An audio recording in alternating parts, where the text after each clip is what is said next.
Test TV.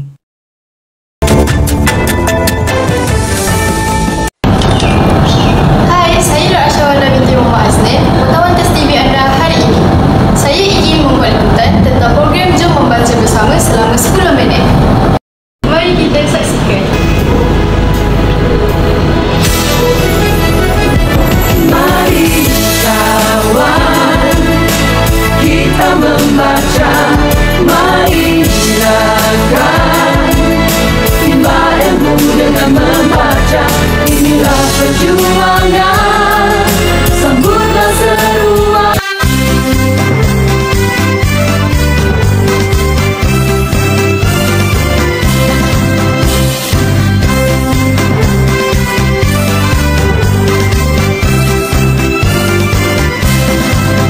Semakan jiwa budaya membaca, pasti bertambah ilmu yang ada.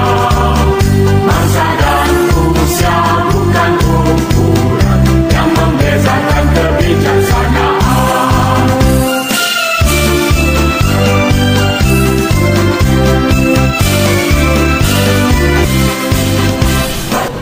Jom kita membaca.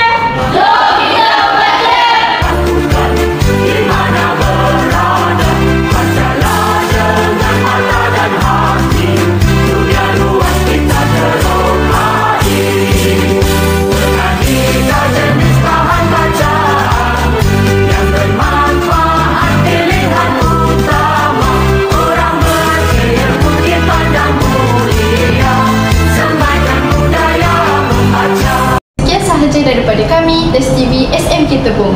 Jadikan amalan membaca budaya hidup kita. Terima kasih.